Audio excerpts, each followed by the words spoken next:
invited to the Lusaka National Matters Conference on the 24th and 25th of September. Time 08 hours to 16 hours. Theme: Unlocking Zambia's Potential Through Raising a Generation of Generational Thinkers in Agriculture and Fish Farming. Venue: Government Complex.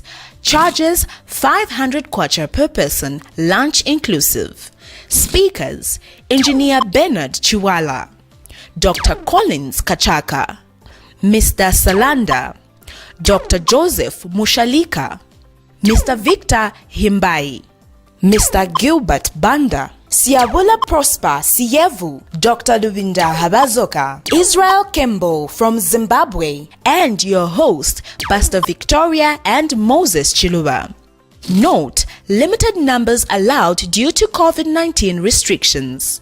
Make your payments through MTN Mobile Money on 0962 382535 or Airtel Money on 0979 753010. For more information, you can call the same numbers.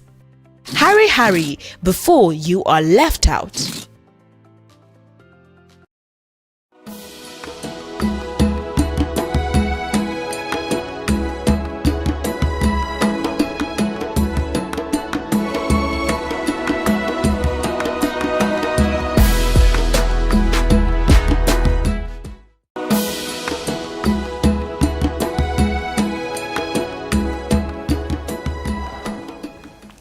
Good evening, ladies and gentlemen. Welcome to National Matters.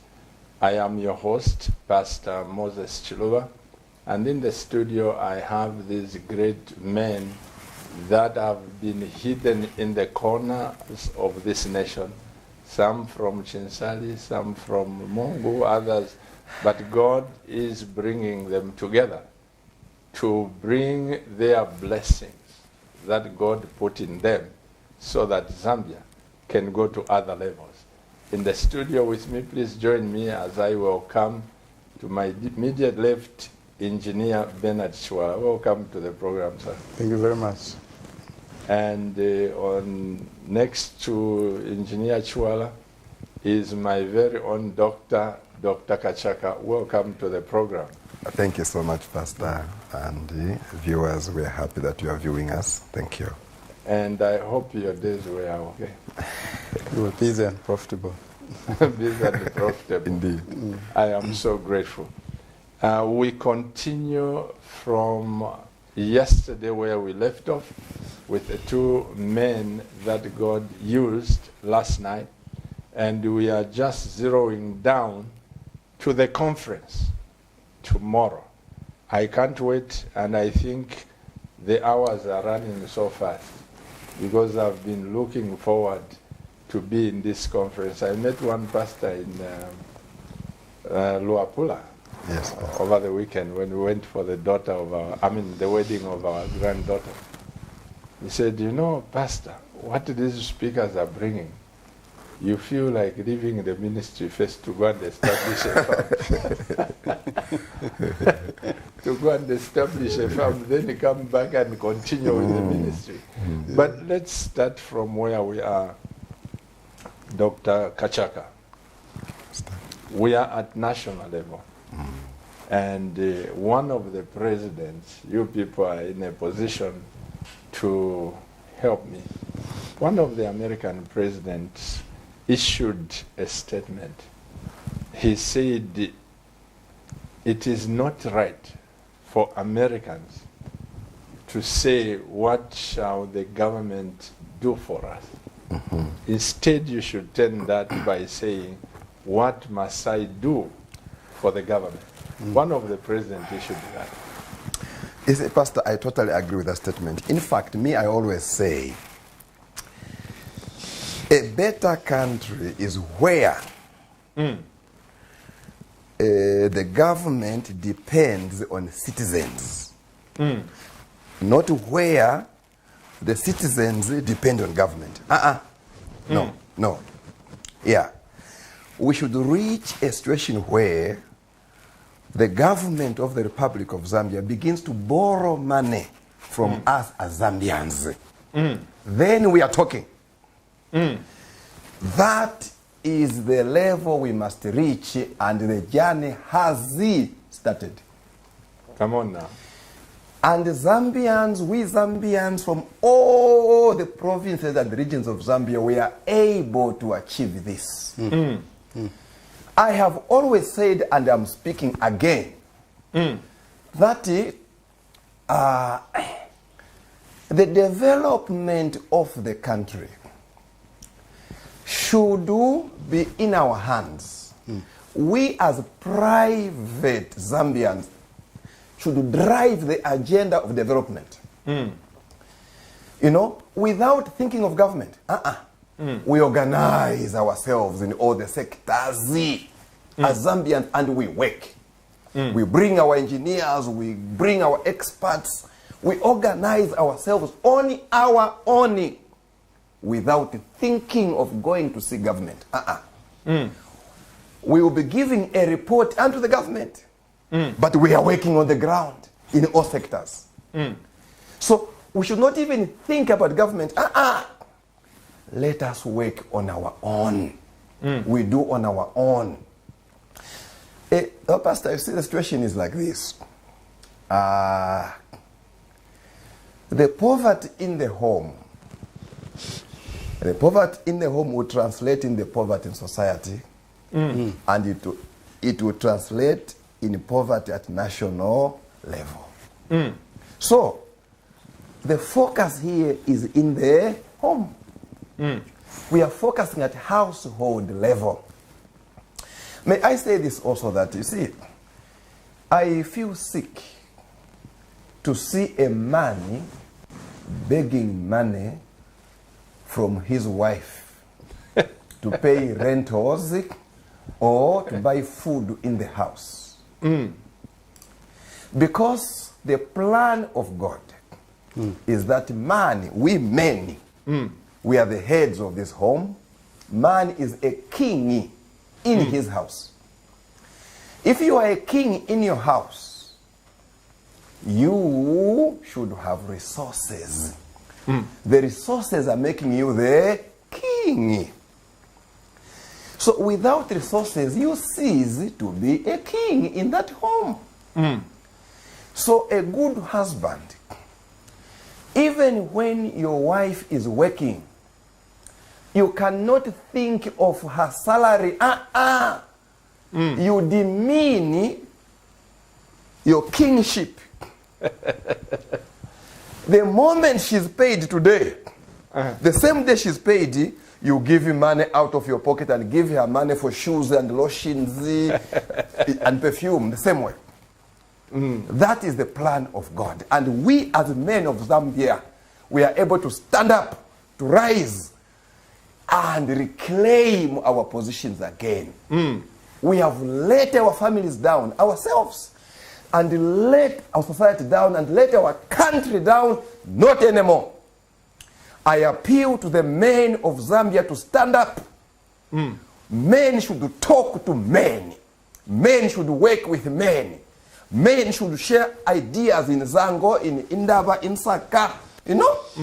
Men should do. We hold hands and lift up each other like that. Okay? That's how we should work. Zambia, we have a single tribe called Zambia. And therefore, the program we have here is a program of transformation. We have spoken too much for too long. The time has come now to act. So that the citizens should not depend on government. But the government of the Republic of Zambia should now depend on its citizens. That's how we change the economy. Simple. Now, engineer, there is this argument. Many people have potential, though my brother, Dr. Musharika, yesterday destroyed us by his definition of potential. It means you are got the ability, but at the moment you are useless. Yes. Many people say that there is no money. How can I start my business? How can I execute my dream. What would you say to that? Do you have to get money enough in order to start the dream? I've learned over the years that resources follow vision. When we were in Kitwe more than 13 years ago, a relative of ours came to ask us for some money. And we sat her down and we employed something that I've learned called possibility thinking. I learned it from Dr. Robert Schuller.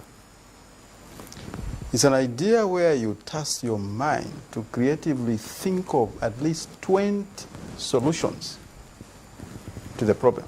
Speak that out loud. I must get that and our viewers there. Start where you are saying possibility thinking. It's an idea I learned from Dr. Robert Schuller. It's called possibility thinking. When you have a challenge, you need to summon the mental fortitude you have to squeeze the breath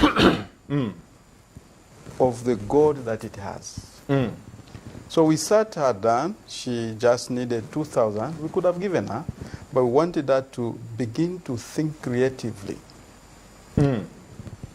And we said, what are the 20 things you can do without money to get the 2,000? So we wrote a number 6. We found the answer of what she was going to do that year to raise the 2,000. What was the idea? We agreed with her that rain season, she was going to pick mangoes from rubbish pit, mango seedlings from rubbish pits. People eat mangoes and throw it away. And she was also going to taverns. You know, Koba Biota has a lot of taverns where they drink chibuku. To pick those shake packs that they've thrown away. Again, she was going to go to the rubbish pit, clean it up, and pick manure. I can confess here now, she was able to plant that season 2,000 mango seedlings. What? 2,000 mango seedlings. Without money? Yes. She planted using the shake they throw away after they've drank beer. And then picking mango seedlings that are germinating from rubbish pit and picking manure from rubbish pit. 2,000.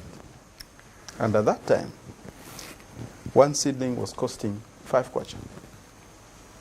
In 6 months, she had 10,000 after selling them. And yet she came for 2,000. Pastor, I can confess, she loves us. At the same time, we had another relative of ours who wanted some money from us. We sent him down and said, this is what we would like you to do. We mentioned to him to go to Chisokone and pick rotten tomatoes and squeeze them and wash the seeds, dry them, because he told us he was living in a place, in a farm area, and there was a stream. We said, wonderful. Pick the rotten tomatoes, squeeze the seed, plant them, and do 1 hectare, about 16,000 plants. And this is what you were going to get. This gentleman dismissed our idea. And we only heard him say in funerals, and he said derogatory terms about my wife and I. That well, you same message. One got it and raised 5 times more than she wanted. And another person dismissed the idea and would only talk in funeral with her family. But what we wanted was to show him that you can start with nothing. What you need are ideas. In fact, ideas are the currents of the 21st century. And that led, we ushered her into a new life to do potted plants from nothing. And I don't tell people ideas have not applied. These are things I've done at personal level. Where from nothing, you create something. So resources follow vision. You know, yes, Doctor. This idea of brainstorming to have ideas, it is strange that we are adopting values from Europe, from America, as Zambians, as Africans.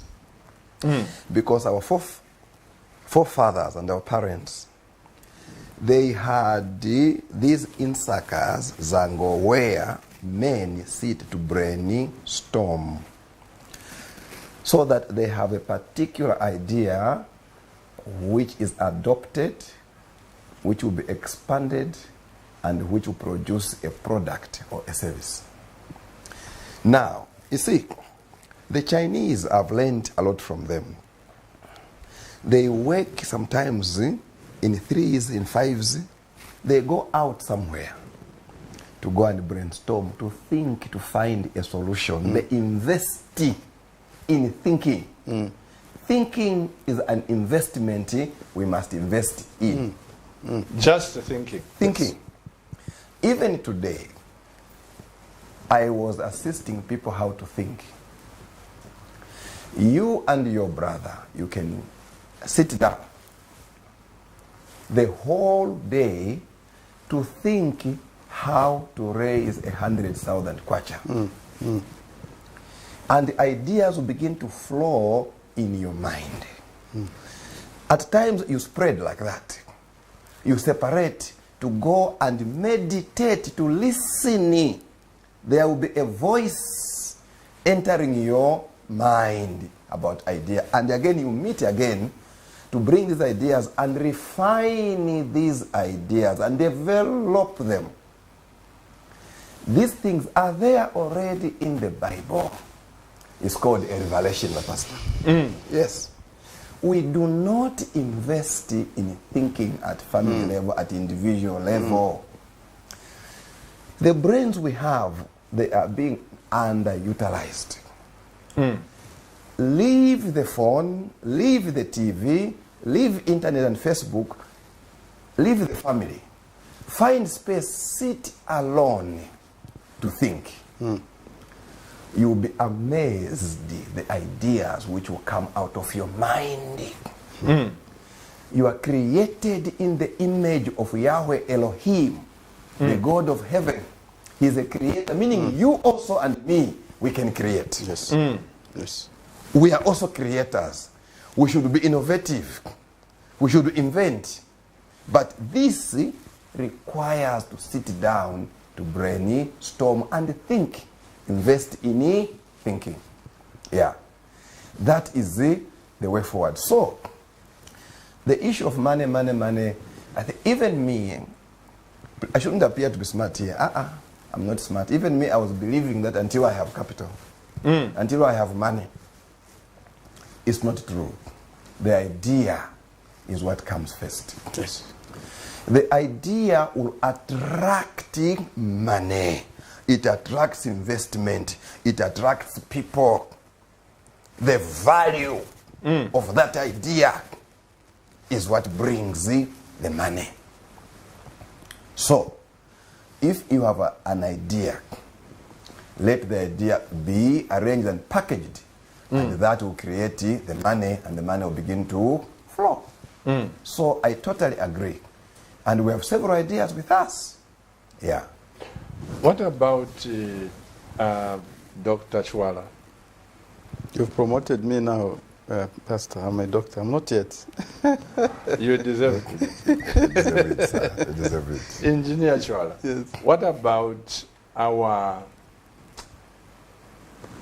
where I come from, in Chinsari? And even when I was driving through Congo on Friday to Luapula, I was so amazed how many people live in poverty with bare land, which they own. After you and I spoke and these speakers, my mind has like opened to say, what can that family bring out? Because we've just been taught to grow maize. As long as you have this, then you are comfortable. How are we going to go about it to change the minds of a villager? I think in town they've got this TV, they are listening to you. Tomorrow they are coming in numbers to listen to the things that you'll be propounding on. What about a villager? Well, like Doc has mentioned, in the book of beginnings, which is the book of Genesis, when God created Adam and Eve, He gave him they were given a godly mandate, biblical mandate. God said, go and rule over the fish of the sea, over the birds of the air, over every living thing that moves on the face of the earth. That's the godly mandate we have, to subdue the earth, to conquer it responsibly. In us, God has put something priceless because we are God's image bearers. So the key thing for the rural person, pastors, you ask, is to help them understand their true identity, who they are. That needs to be recalibrated to see who you are as a starting point. And the gospel, the good news of great joy, is able to do that, to transform lives from inside out. And the Bible in 2 Corinthians 5:17 says, therefore, if anyone is in Christ, is a new creation. The old has gone and the new has come. So when we start from that premise that we have a godly mandate to faithfully work what He has given us and diligently do so, so that we might do what? We might be a blessing to the nations. I like the promises God gave Abraham in Genesis 12:2-3. And the seventh promise was this, that all the peoples of the earth should be blessed through Abraham. And as you know, we are heirs to the promises God gave Abraham because of our relationship with the Lord Jesus Christ. So once that understanding is established, then we have the right footing. So those people in the rural community you saw in Congo and even here can do great exploits. Before 1905, Pastor, you know very well, scientists in university believed that you cannot fly. They said metal is heavier than air. Until the two brothers, the Wright brothers, 1905 in Kentucky, Okie, invented a plane and it was able to fly. They were able to harness the universal laws that are already there. God has created these things so that you just latch in and use what He has done. So the gravity, which was already there, force of gravity, they used it to fly wonderful plane. Look at the A380 Airbus. It's an amazing invention. My goodness. And so heavy. Yeah, but it's able to take off. And defeat the force of gravity and suspend in the heavens there and fly at a supersonic speed. That's what is an example of what we are capable of doing. In fact, at the end of time, when the Lord Jesus Christ will have returned to take His own to Himself, many of us will be shocked to learn of what we are capable of doing. We are God's image bearers. So we can begin from that premise, helping them to identify who they truly are, that they are God's image bearers. And then we begin to help them to hone skills, life skills, that they can do things with their hands and lift their people out of backwardness, squalor, and poverty. And one of the areas they can do that easily is fruit tree planting. Fruit tree. Yeah, because fruits are generational. You look after them for 3 years, they will look after you for more than 50 years. I have some brothers in Chinsali, and they've lived in one place, and he has never even planted a lemon. How can you live life like that? You know what you are saying, Engineer Chwala? One of my favorite fruits is avocado. Now, it's like every year, that thing, the price is going up. The price is going up. What I do, Dr. Kachaka, when I eat avocado and I taste it, it's nice. I don't throw away the seed because the taste of every food is in the seed. If you go outside the studio, the church here, I've planted 6 avocado trees, and I've seen now they are flowering. There's coming a time when I'll stop buying avocado. You go to Woodlands, you find one is 20,000. I mean 20 kwacha. Some 30 kwacha, big ones. And you are thinking of that 20 kwacha. If I have 4, I can come and buy the has 3. That is the 80 kwacha, isn't it? I buy it. Instead of me having 4 avocados, I can have a 3, which will give me 500 plus. 500 plus. And this is where now our thinking, Dr. Kachaka, we should change. We should change. As Zambians, especially Indians, they plan too much. Yeah. They plan because they know if I put something here, tomorrow it will give me that. But by the special grace of God, let's go back to our topic of Mother Zambia. Yes. If we implement what you people are teaching, how many years can it take Zambia to stop borrowing from international? When I say how many years, I'm looking at fish farming, I'm looking about has avocado, and all these things that we are talking about which are of high value. How many years can it take for us to stop borrowing? 5 years ago, working with the engineers, very high professional engineers, we prepared a paper we called National Transformation. We scanned the ore of Zambia to establish the resources we have from minerals, metals, and plants, and land, and water. This country, in under 25 years, should be a developed country. Developed country. I'll give you one example of Singapore. Singapore is 1,000 times smaller than Zambia. They have nothing except their people. Like I said, we recalibrate people so they know their true identity.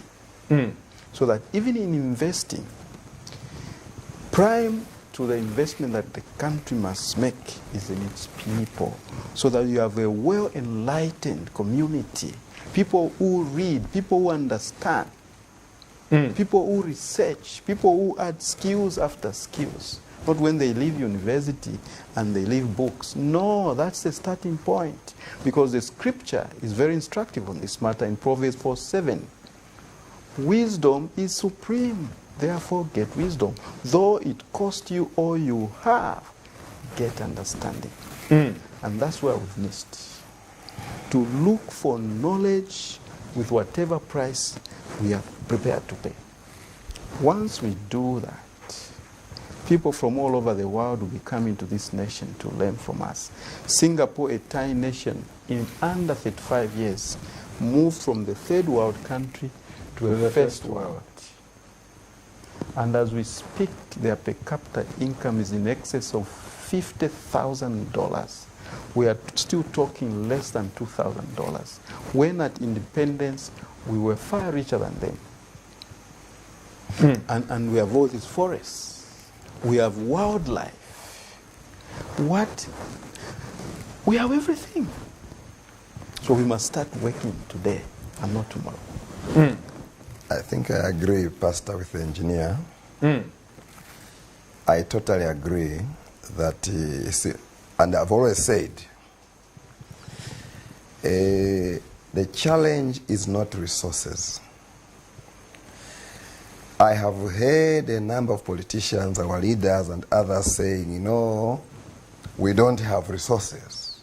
We are poor because we don't have resources. That I don't agree. Resources, you don't create a resource. The resources are created by God already. The trees are the resources. The water are the resources. The land is the resource. We, the people, are the resource. The birds, these are the resources. So resources are there already in Zambia, and there are plenty resources. The challenge we have is resource mobilization.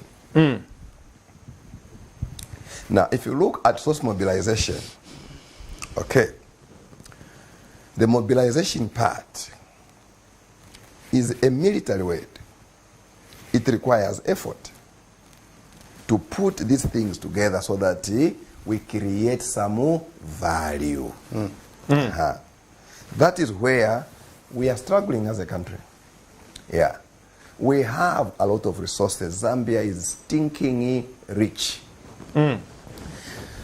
For example, if we take this aquaculture, for example, fish farming,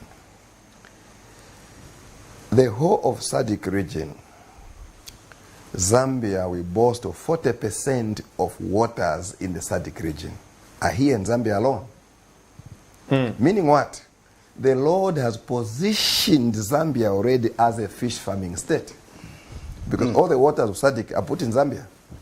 And Zambia is in the center of SADC, meaning that all these countries is our market. So, fish matures in 6 months. And if we are good at management of water, even 4 months is sufficient, depending on the species of fish that we are going to rear. So if we say today, look at National Service, they have plenty of excavators. They are there. So if we do a national program to dig 100 ponds in each province of Zambia using these excavators which are gathering dust, the water we have, within a period of 6 months, 1 year, the kwacha will gain value. I'm talking about it within 1 year only. Just 1 year. The fish will produce. We will reach at least up to 800,000 tons of fish. And that fish will be too much for Zambia to feed only. We begin to export. How many tons?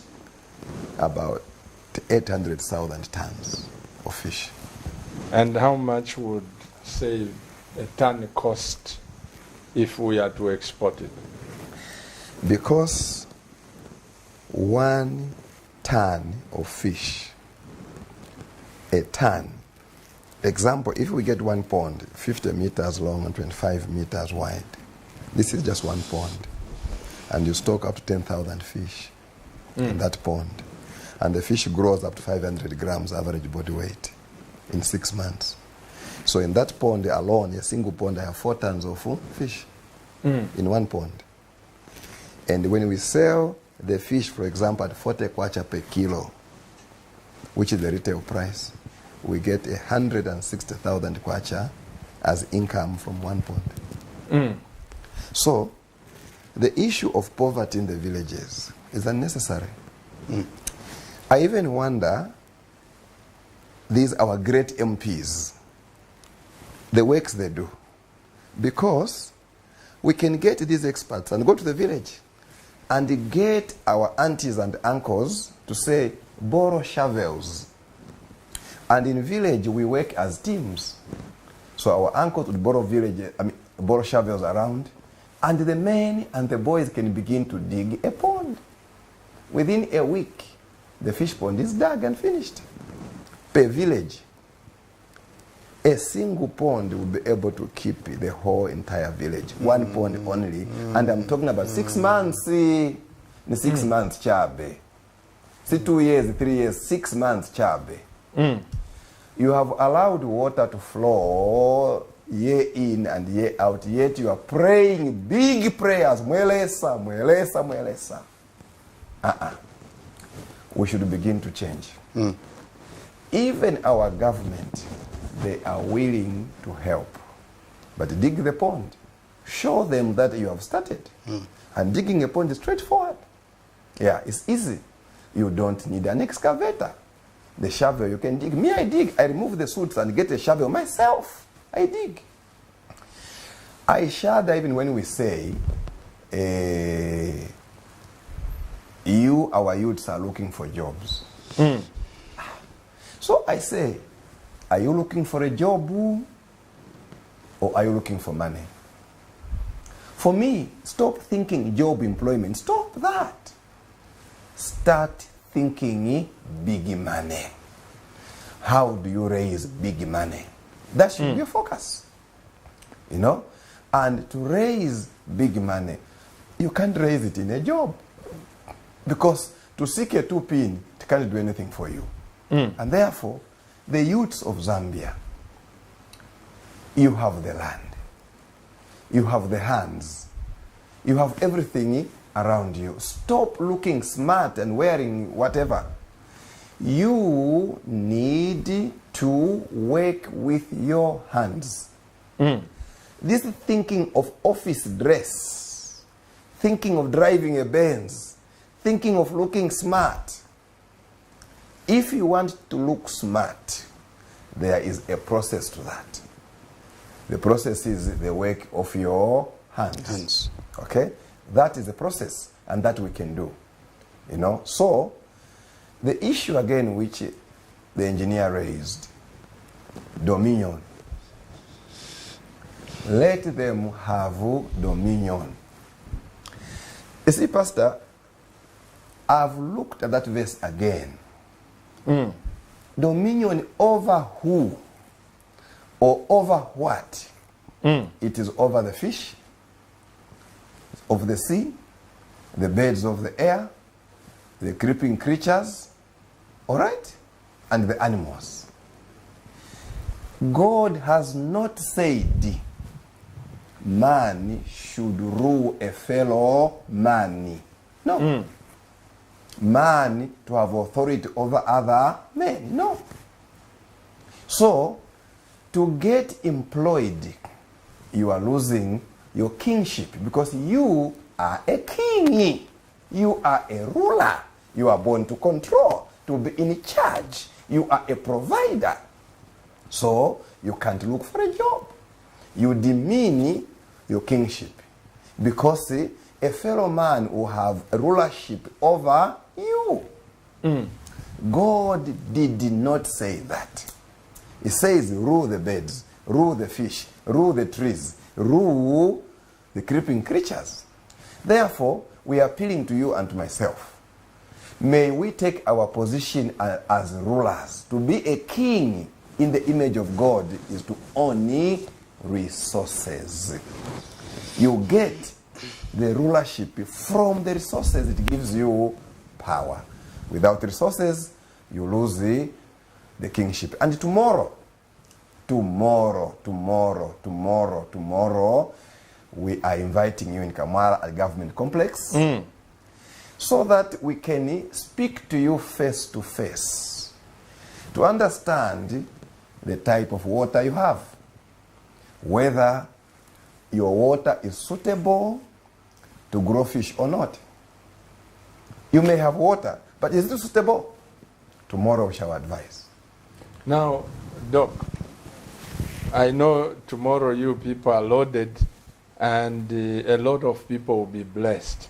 But there is something that saddened me yesterday, Engineer Chwala, when Mr. Imbe talked about Zambia importing tomato paste from China and South Africa. One of the ways, I was reading an article recently how to develop a poor country into a developed nation. One of the points put down there was that a government should create an enabling environment for its citizens. When you are importing onions from South Africa, what are these, grapes from South Africa, literally even some cabbage that is cut already, it comes packed from South Africa. You just go in some supermarkets, read and pick. Is that an enabling environment when the government is allowing all borders to be opened, that you can even bring tomatoes and onions for sale? Pastor, let me mention one thing. There's something we missed in 1991 when we moved from one party to multi-party politics. This country was at the verge of industrialization. Our manufacturing base in this country was around 20%. When you have manufacturing base reaching 20% and the threshold is 25%, we are just short by about 5%, would have industrialized. This country used to produce ceramic tiles. Are you aware, Pastor? I remember that, yeah. We used to. This country used to refine gold. Gold is not a new thing at Ndola. This country used to produce tomato paste from Ndola. Ndola was a hub for commercial entities in this country. So in our quest to become multi-party, we threw most of the good things that the previous government had put in this country, because we had import substitution, if you remember. This country made things. And the West were afraid of Kaunda because he was decisive. And we got in everything that the Bretton Woods organization, IMF and World Bank, told our leaders after 1991. And that's where we lost it. And we let Ndola shut down. Ndola was the hub of industrialization in this country. And the Zamefa cables were the most sought after, even in South To this Africa. They day, were yes. buying Zamefa cables. To this day. Those are the industries we should have expanded. Why should we import a copper cable when Zambia is the second producer of copper in Africa? It doesn't make sense. All you need are extruders to extrude the metal and make it into fine wire for wiring and all these things. It's very simple. Technology is off the shelf.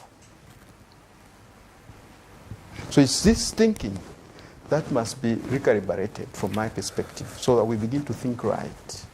We had something in this country. People are talking about Rwanda producing cars and they have a relationship with Germany. And so this country was assembling cars. That's the starting point. And then after that, you begin to make parts. And eventually you make the whole thing. That's how you start. We did that in this country. Can we go back to that? We can do it. It's just a decision. By who? By the government By or the government. us, the people? The government must decide that this is the framework we're going to create in the nation. They play a pivotal role in ensuring that we have a market that is supportive of what the locals are doing. And listen less from outsiders. Outsiders have a scheme. They have an idea of wanting to rule and conquer and get resources. We need to be wise as we engage the international community. They say they are going to give you grants and so on. No, look at it clearly. Is it really a grant? A nation moves forward when its people take their destiny in their own hands. That's what I've read in history. Oh, Jehovah. So, Pastor, this issue of importing avocados and tomatoes, Chihuahua, is imported from Pretoria. You know, we import Katapa. It is a shame. Yes. it is an embarrassment and an indictment on us as Zambians. So I think the issue in terms of the government, I should say the government of the Republic of Zambia for now is stranded. They are stranded because we Zambians are failing to produce enough of the vegetables to stock the shops. ShopRite has challenged farmers to say, bring your chihuahua, bring your rep and your tomato and your what. And the quality is this, and the quantity we need is this, and the frequency of supply is this. But you find that we are failing to meet the demands. But there, now, Doc, before you proceed, I said yesterday, when you look at, as you would drive to Ndola, yes, just after Zanimone, you see the tomatoes and onions which are there yes, every single day. And I'm yes, sure Kafue are the same everywhere you were going. I think one of the things, apart from creating enabling environment, yes, one of the things that they recommend is that we must promote education. And I don't think that education is just about physics. no, It is also educating our people, yes, like you were saying about the fish pond. Because without knowledge, I can't know. exactly, What Engineer Chwal has been saying about Hase avocados, education is in many forms. yes, yes, But what I'm saying is it right for the government to allow tomatoes, cabbages to be imported when we can grow here? I'm just thinking aloud, Engineer Chwal. I don't know how the government works, but I'm assuming if I was a minister, I can ban the importation of tomatoes. yes. You see, the way forward is to ensure that these skills to grow these vegetables should be taught in churches, in NGOs, in communities, in villages, to produce the vegetables of quality as demanded by the market. And this we can do. Hence, I'm coming back to the members of parliament. Because we have experts in Zambia, sir. In Absolutely. every field, in tomatoes, Absolutely. in growing repu, in avocados, in every field, we have these people. And our communities, they don't have adequate skills to grow these vegetables and crops. We get these people, we go in the community and teach and empower. We go in the farm, we are in jombos.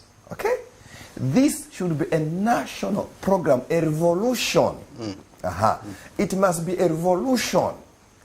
We don't leave anybody aside, so that we grow enough. The more we grow these crops, that will translate in exporting. Then even our government will have power to say, no importing now, okay, because we have enough. But even now, as we speak now, the government requires to challenge us Zambians to say, as your government, we have listened. We are banning importation of vegetables. You Zambians, you work now and supply all the shops with vegetables. And Zambians are able to do that. All we need is to have a strategy, to have a value chain, okay, so that when the tomatoes are produced in Mungule, who goes there to pick the tomatoes?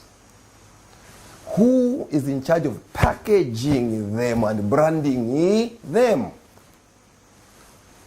so that they are attractive and sold? So we need to map all this process and put players in each process so that the farmer there in Mungule, the farmer in Kawambwa and Mongu should just think of producing. And somebody else will go and get and transport. And others will package, and others will distribute. So this chain is what we need to map. The capacity is there. It is strange to find that our farmers are crying, the tomatoes are going to waste. They are going to waste. They are stranded. They don't have a market. They don't know who to see and where to sell. So we should work and create a value chain. So hence I'm saying, for now, please, let's not be pointing fingers at government. For now. Let's do these things ourselves as Zambians on our own. We network. Yeah. We network on our own. We bring leaders in the communities and we network so that we create this value chain. Yeah. In each area, in tomatoes, in avocado, in fish, in whatever area, we do these things on our own. We lead on our own. That way we move faster. If we sit to say, no, we will wait until our government will assist us to create these value chains, we will wait forever. We have waited enough. That's right. This time now is no longer a time to wait for anybody in government. We should stand up to help government. We are government ourselves. So for me, I don't want to start thinking about government now. We Zambians, on our own, we meet in communities. We meet in communities. The formula for Rwanda. You meet in the communities and discuss a project. And tomorrow, this is one of the things. I will leave it to you, engineer and doctor, that tomorrow, I believe with all my heart, the people that will attend the conference will be challenged to the core. I can tell you, since you people began teaching this nation, I've realized that there are two groups of people. Those that hear and implement, and those who just say, I don't think what can come out of this. Jesus gave a parable of two sons. The father goes to one and says, my son, go and carry out this assignment for me. And he says, Daddy, I'll be going. He answered the father promptly and said, I'll be going. Jesus gives another example of a son. He said, go and do this assignment for me. And that son said, no, Daddy, I've got no time. But in the end, the Bible says, the one who went to do the assignment given by the father was the one who said, I won't. And the one who said, I'll go, he didn't go. And Jesus gave a comparison. Which one of the two do you think was obedient to the father? If Dr. Chiwala, Engineer Chiwala, I can tell you, the people that are listening to this program and the people that have got land, they will listen to what you people are saying. I believe that Zambia will be transformed. I asked how many years can it take? A deliberate question. But looking at the things that you've been teaching, I don't think we can go another 10 years. We can go for another 5 years without this nation transformed. I don't believe that. You see, Pastor, it's like this. We have people in Zambia who have land, but have no resources and have no idea. No idea, no money. But they have land. Land is there as a resource, it's there. And there are other people with money, but have no land. There are other people with canters and trucks which are rotting in the yards. There are other people within Zambia who know the sources of funding. Yeah. Now, we need synergies. We are one people. We network. So tomorrow, it is the issue of linkages. We link. What do you have? Nobody should say, no, me, I don't have anything. Woofy. This God has given you something. So, you may have an idea. You may have land. You may have a particular resource. But now, we network these and create a value chain so that we create value from all the resources we have. And I'm trying to say, we need to do this on our own without involving our government. So if our government will come in, we praise God. But we must be reporting unto government the things we are doing. We shouldn't wait until our government says do this. It is strange, Pastor, to say the community, I saw on TV clip on the Copper Belt where the community are demonstrating because the government should go and build them a toilet. I said, this is embarrassing. This is a serious affair. A toilet. Hey, you mean you as a community, you are not able to build a toilet. You want our government really to go and build a toilet?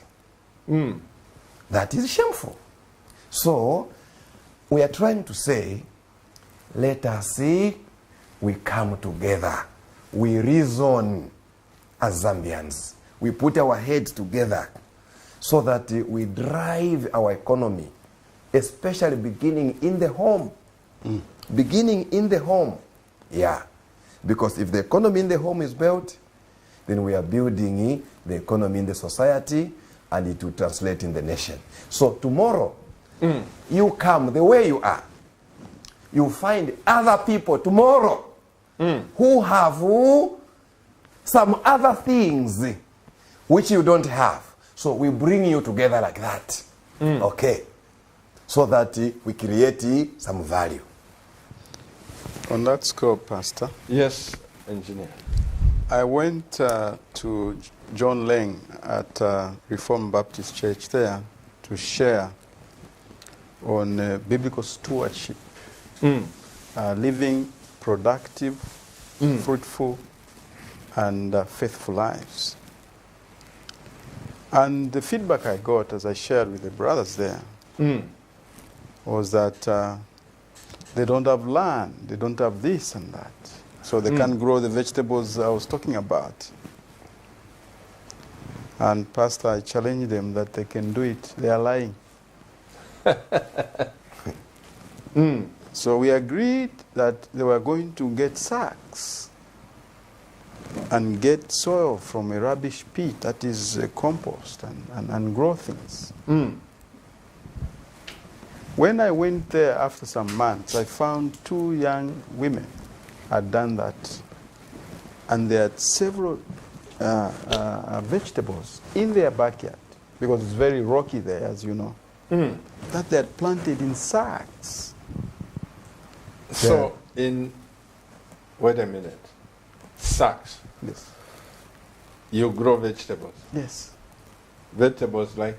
They had calendula, they had the beetroot, they had the spinach, they had the chihuahua, they had the cucumbers, they had all these things. In fact, the pastor is leading by example there. He grows his own vegetables in sacks and a small portion of land. They can do it. The point is, we must have food security at home to begin to think right. And that's the starting point. You remember the story of Esau, how he sold his birthright over soap. Food is key. So once we give people the right food that they are able to grow, they will think right. The children's development will be right. The brain power will go up. So we must address that, teaching people to work with their hands so that they will have enough. When they have excess, then they can go to the market and raise some capital to send the children to school. So we need to deal with the issue of food security at family level, teaching people to grow their own things in the first place, not just maize, but other things. Let's just pick this break, there are those people that wanted to come. Unfortunately, whether unfortunately or fortunately, Doctor, there are people who started paying this afternoon. They desperately wanted to be there, but we told them, look, even the phone cannot accept because we close at lunch hour. Now, there are those people who have passionately said, we are coming, we have the money. And there are those people that are coming to pay by the door. And we should not turn away such people, engineer, because you see, knowledge is power. Yes. Me, by the special grace of God, I am doing what I'm doing, also my family, because I'm connected to people like you. I'm connected to people out there that will tell you, Pastor, if you work on this idea, it will happen. If you work on this idea, it will happen. And just from the things that you'll be sharing tomorrow, the whole day, I promise you, Doctor, lives will be transformed. I know what I'm talking about. True. It just takes one idea, Yes. listening like this, and you take it. Yes. Your whole life is changed. True. I think if we pick up on the issue of food security at household level, in my home, I and my wife have a policy that if it is food, it must not be bought. Food you produce. You don't buy food. It shames God. Food you produce. So we have a list of the foods we eat. And we produce every food that we eat. And in Zambia, every one of us, we have land. So we can produce the food we eat to create a food security at household level. You can grow food in the drum. Muyad mwanu, you can grow food. Food, the vegetables and rice, you can grow rice in the drum within your yard. By the Maize. way, Doctor, repeat, Engineer Chwala here has brought another idea that you can grow vegetables Yes. from sacks. Yes. And you can harvest plenty. Yes. I have them. From how many bags? 100 or 200? You just keep here, you put chibwabwa, here you put kalembula, here you put beetroot, here you put Irish potatoes, here you put, and From the sack. from the sacks. And the sacks are well draining. You know, when you grow things, you must have well draining soils. So you are going to, okay, people will be asking questions tomorrow. Why I'm saying this, Doctor? Yes. Last time you were here on fish farming, Yes. you also said you can keep fish in the drum. Well, fish is very easy to grow, Pastor. You can grow fish in your yard, in the drum, in the tank, within your yard. Yes. You will keep fish and the fish will grow. Except now, don't use the tap water because of the chlorine, it kills the fish. As long as you have underground water from the borehole, you can grow the fish within your yard, within your house. Or from the borehole. Yes. We need borehole water. Okay. So we need to use either borehole water or surface water from rivers and lakes or our natural water bodies. Now, the issue is this.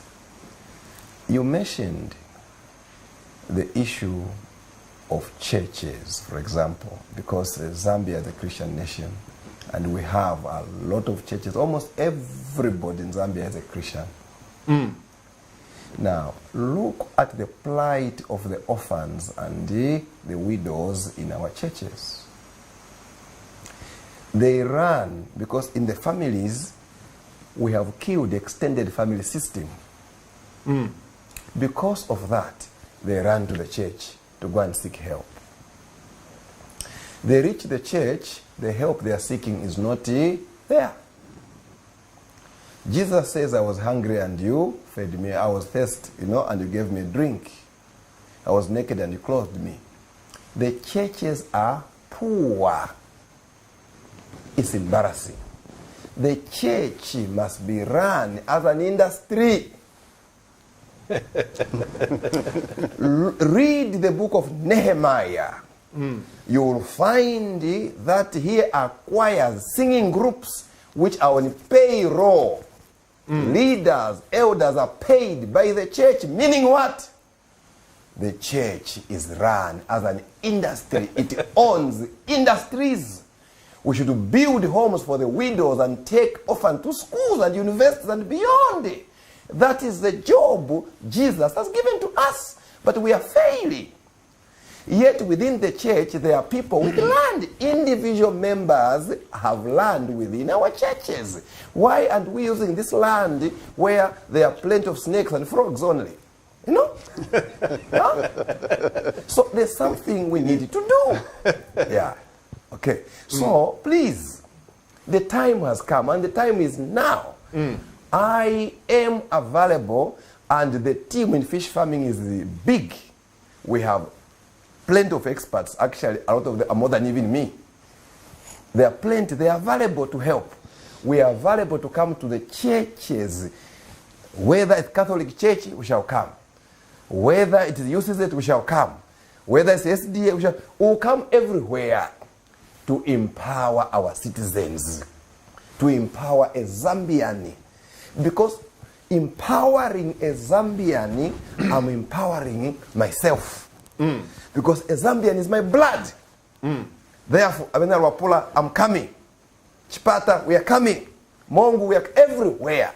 Because you are my relative.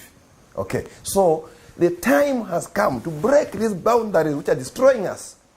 We will work as one tribe, as one nation, as one blood. That blood is Zambia. So may the churches rise to do the work Jesus has given to us. Look, it's a shame. You, our pastors, are poor, yet we are there. You know? Why are you picking on me? You are not poor, but you are a representative. Yes, yeah. Indeed. We have plenty of poor pastors around, yet we, as members of the churches, are there. What is our work? We. This God said what to us. He told us that as you are eating, remember the widow, remember the orphan, remember The priests. the priests and the Levites. Okay? It is our job to feed our pastors. We embarrass the name of God to see our pastors hungry without a home. They are walking on foot. Yet this is our job ourselves. But actually, yes. On that score, engineer. there's something the Lord said in the book of beginning, Genesis, in Genesis 11, verse 6. And the Bible says, if as one people speaking the same language have begun to do this, then nothing they plan to do will be impossible for them to achieve. The power of unity of purpose. That's what he's saying. We need to come together and cluster ourselves together. The engineer will come with his engineering skill. The other one will come with his accounting. The other one will come with expertise in fish farming. And take this nation forward. The Lord has so endowed and given us so much. We will have a lot of explanation to make at the end of the age if we do not change. This nation is literally with minerals everywhere. Gold is everywhere. I've been to the Ministry of Mines to look at the maps. This nation is blessed. We should not have the kwacha performing the way it is performing at 20 kwacha to $1. No. There is no justifiable reason. We can change that. First, we deal with poverty at family level. In 3-4 years, we have a food secure people so that they can think right. Then we begin to do commercial investment to compete internationally. and place at the very top quality, faithfulness, diligent, honest, integrity, and having people with a value system that takes care of the brother. That's where we came from. You know, Doctor, let's speak up. I'll come and follow up that. But this is heartbreaking, what you are saying, the two of you. And I sit here as a pastor. I've been a pastor since 1982. You know, we have concentrated more on teaching how to cast out demons. Nothing wrong with that. But after people have been delivered, they become so hungry and powerless. And the church doesn't have money to give them. And I call our church with my wife that this is a training center for people who were born with greatness. Amen. There is no way, doctor, I can see a person come in church 3-4 years looking the same way he came. There must be something wrong. Yes. Because I believe God says, I will bless the labor of your hand. Amen. You do something, just something, God will take you to another level. Yeah. But this, what you are bringing, I must say even to my fellow pastors, you know, I think there is a paradigm shift in this country. I'm sensing it, I'm feeling it, that by the grace of God, especially those that are watching, who will be there tomorrow, I know, Engineer Chiwala, there will come testimonies and stories for this nation. How I just pray that members of parliament should not just be moving in their pajeros and everything, but they should join us so that we drive this nation together. We'll come back to that. Please give us a clip of the people that are coming, you that intend to come. Tomorrow you just pay at the gate. And remember, we start at 8 o'clock. May God bless you. You are all invited to the Lusaka National Martyrs Conference on the 24th and 25th of September. Time 08 hours to 16 hours. Theme: Unlocking Zambia's Potential Through Raising a Generation of Generational Thinkers in Agriculture and Fish Farming. Venue: Government Complex. Charges: 500 kwacha per person, lunch inclusive. Speakers: Engineer Bernard Chiwala, Dr. Collins Kachaka, Mr. Salanda, Dr. Joseph Mushalika, Mr. Victor Himbai, Mr. Gilbert Banda, Siabula Prosper Sievu, Dr. Lubinda Habazoka, Israel Kembo from Zimbabwe, and your host, Pastor Victoria and Moses Chiluba. Note: limited numbers allowed due to COVID-19 restrictions. Make your payments through MTN Mobile Money on 0962 382535 or Airtel Money on 0979 753010. For more information, you can call the same numbers. Hurry before you are left out.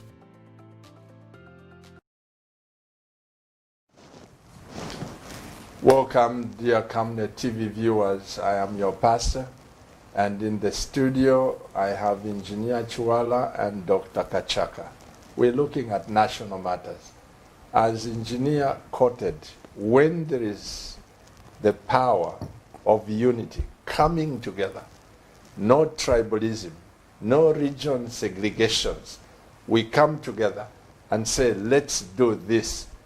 This nation will be able to develop. Amen. May I remind the panel today, tonight, Engineer Chiwala, you remember there was a farm called Agriflora. Agriflora, yes. Agriflora, yes. Yeah. You know that that man was making millions of pounds for that farm until he closed it and went back to the UK. But the millions of dollars that he was making through that. And we don't even know here in Zambia that a 10-hectare land, even 50-hectare land, to just grow rose flowers for export into Europe. Uganda is living on that. And many countries here. But Zambia, we don't know. we are just focused on maize. And whoever taught us, I know we need maize because I also like Eshima, but I think we've got wrong priorities in this nation. The issue here, Pastor, is value. The word is value. Where are we getting value? Pastor, I tried maize myself. I grew maize and I harvested over 300 bags. And when I had the price, it was a disaster. Simply a disaster, Pastor. But in terms of inputs, there are just so many inputs. Yeah. So from there I changed. I was told, no, you focus on soybeans. Soybeans has more value. And so I grew soybeans. And I had 150 bags. Pastor, it was a disaster. There was no value that I found. So I always say, it's important before we jump to enter any venture, you ask yourself, is there value in this area? And how much is that value? So I've said, example, in fish farming, 1 pond, if you get maybe the fish maybe has failed to grow bigger and you have harvested it at 300 grams, you don't get the 160,000 kwacha income, but at least you hit up to 120,000 kwacha income in 4 months or 6 months only. You mean you can't get a 20,000 kwacha and buy maize? You buy more maize, more than even those who grew the maize.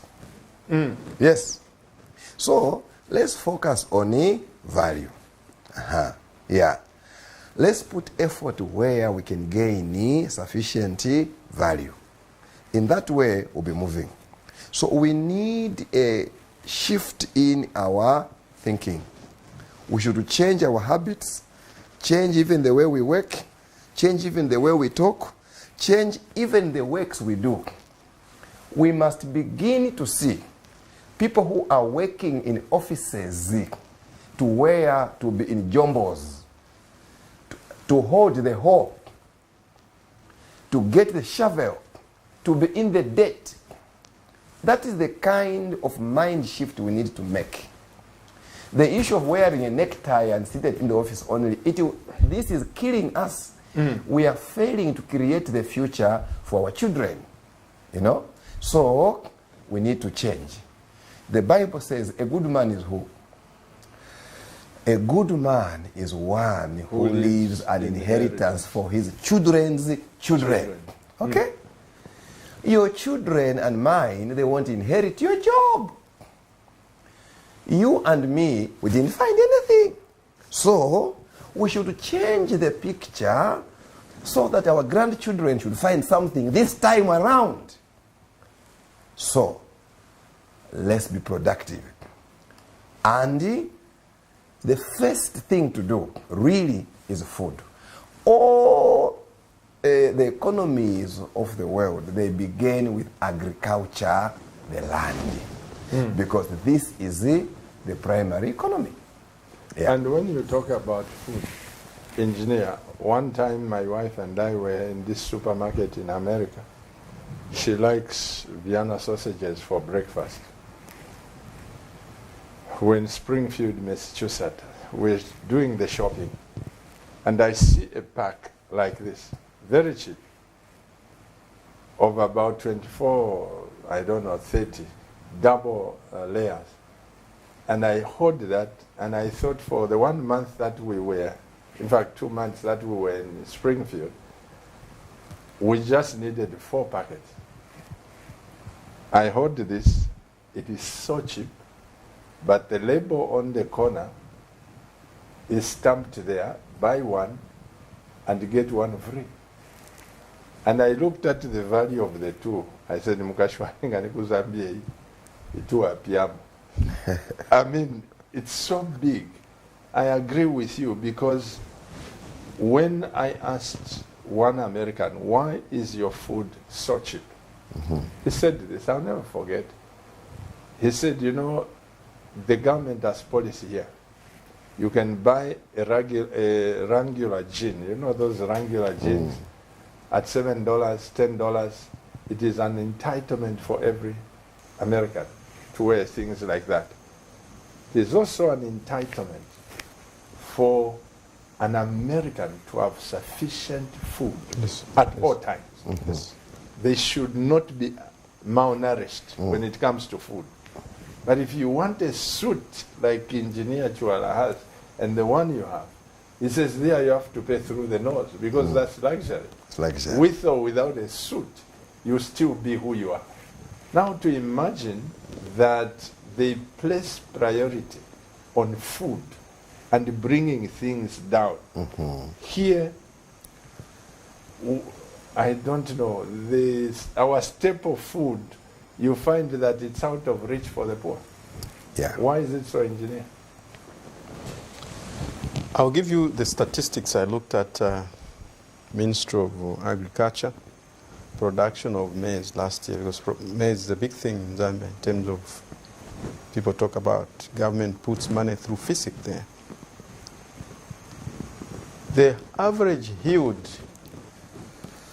per hectare, average throughout the country, was less than 2 tons.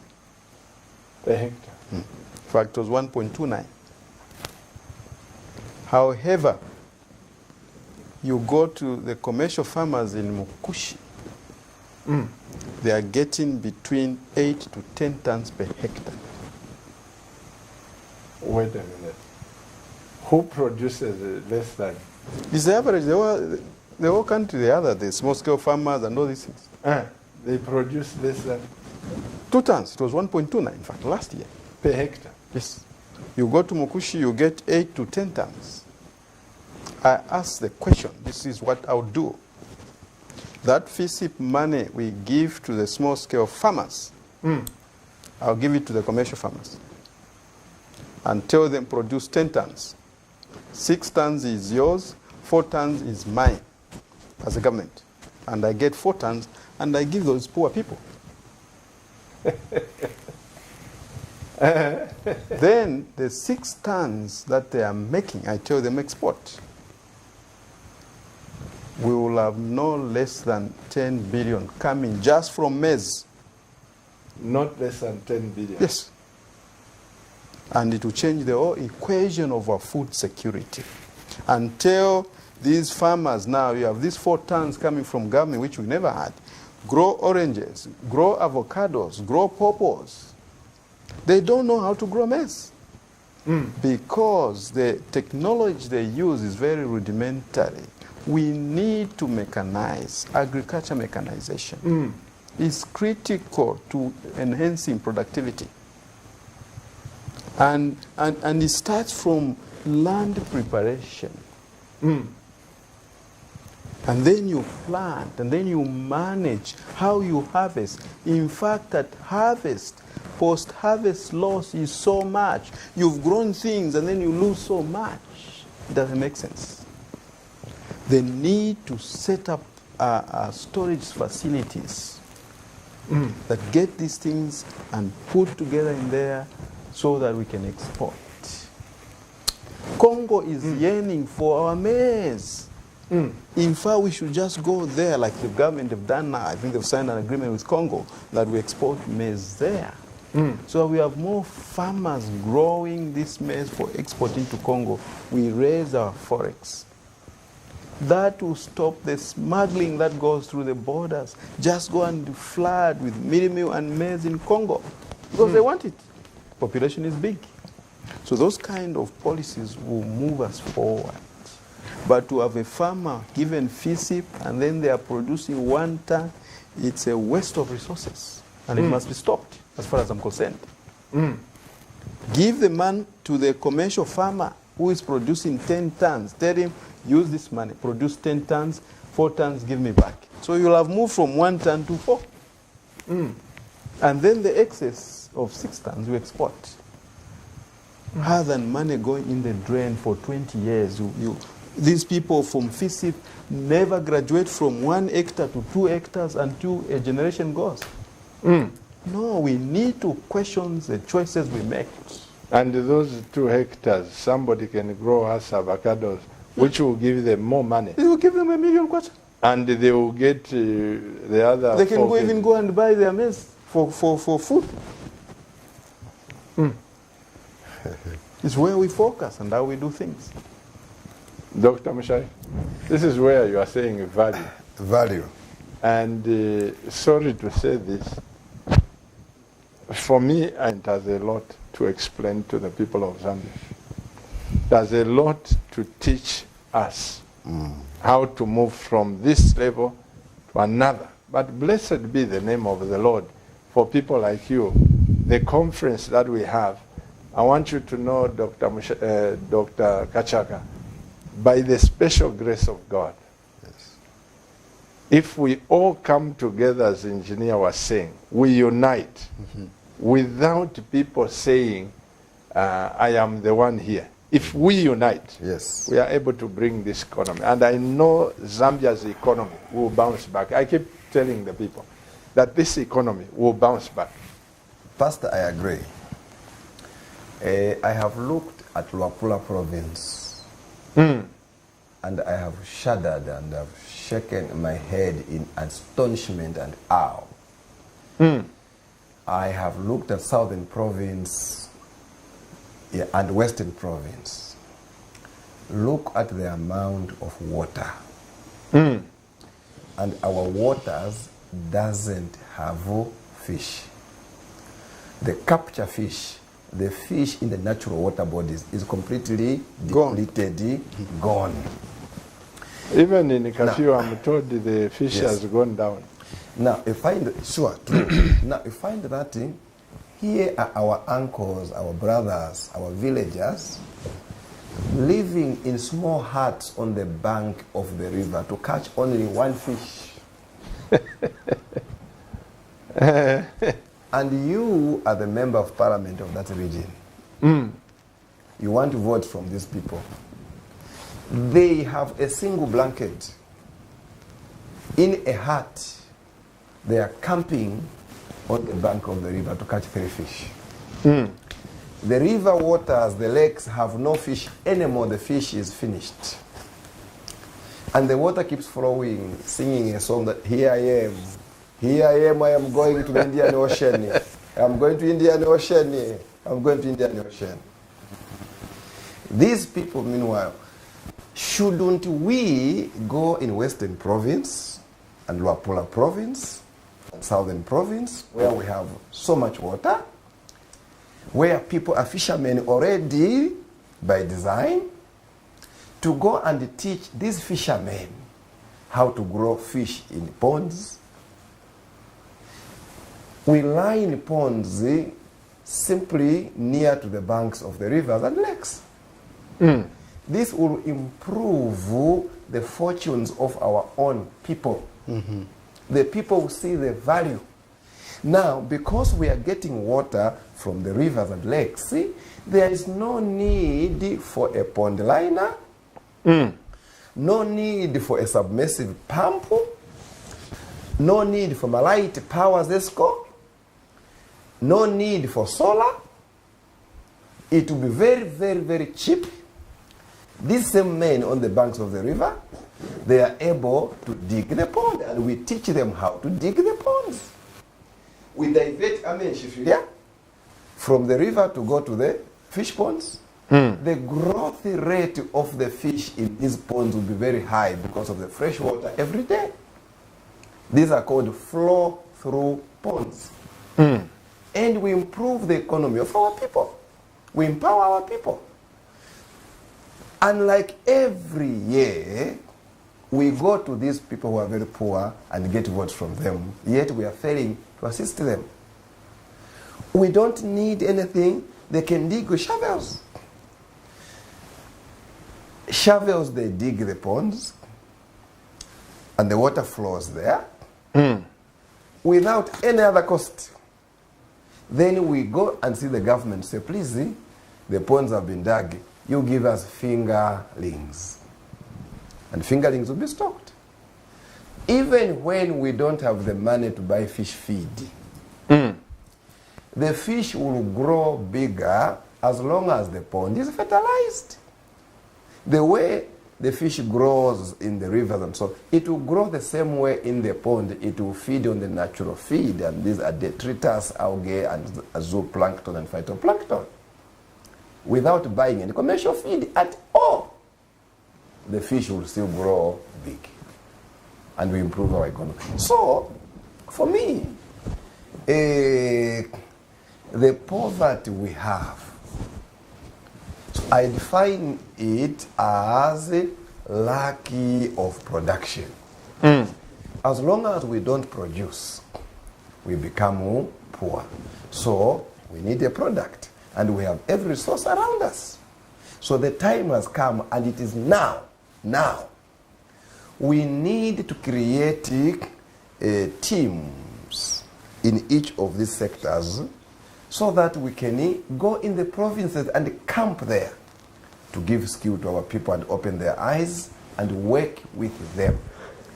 The time of saying, this is the MD, this is the MP, this is the who, we come together on the ground to work together the way the Chinese work.